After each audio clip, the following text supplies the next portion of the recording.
Hello, and welcome back once again to Infinite Jeff, the project where I, Jeff, read the book Infinite Jest to you one page at a time, one day at a time. Read it, put it on YouTube. We are on to page number 458, Cats and Kittens. So, here we go. It is 0720 hours, and they are with the active part of dawn drills. Nwangi, at the edge of the hillside, is whistling the next shift over for opening sprints. Shit stares more overall impressions as minimum wage aides dispense Kleenex and paper cones. Nwangi's reedy voice carries. He's telling the bees he wishes to see nothing but assholes and elbows up on these sprints. It's unclear to Hal what this might connote. The A players have formed those ragged rows behind the baseline again, and shit paces back and forth.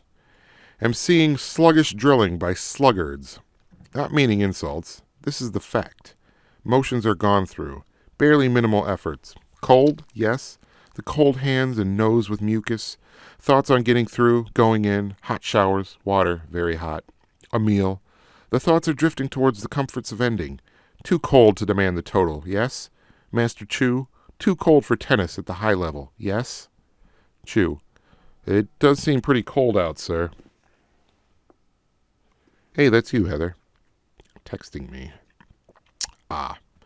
Pacing back and forth with about faces at every 10th step, stopwatch around his neck, pipe and pouch and pointer in his hands behind his back, nodding to himself, clearly wishing he had a third hand so he could stroke his white chin, pretending to ruminate. Every AM essentially the same, except when shit does the females and the males get dressed down by DeLint. All the older boys' eyes are gazed with repetition. Hal's tooth gives off little electric shivers with each in-breath, and he feels slightly unwell.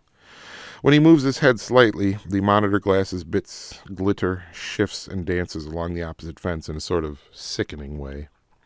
Ah. Turns crisply towards them, looking briefly skyward. And when is hot?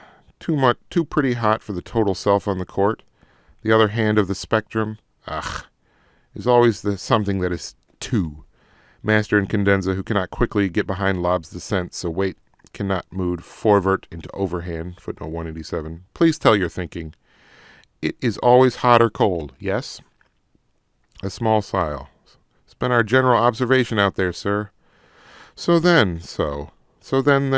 Master Chu, from California's temperance regions. Chu brings down his hanky. I guess we have to learn to adjust to conditions, sir, I believe is what you're saying. A full, sharp half-turn to face the group.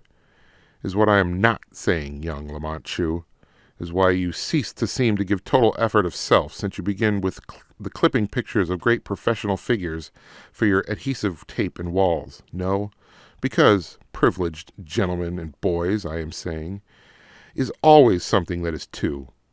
Hot, cold, wet and dry, very bright sun, and you see the purple dots, very bright hot, and you have no salt. Outside is wind, the insects, which is like the sweat. Inside is smell of heaters, echo, being jammed in together. Tarp is over close to baseline. Not enough of room. Bells inside clubs which ring the hour loudly to distract. Clunk of machines vomiting sweet cola for coins. Inside roof too low for the lob. Bad. Okie doke. That was page number 458 of Infinite Jest. And I'm going to see what you just texted me, Heather. So have a good night.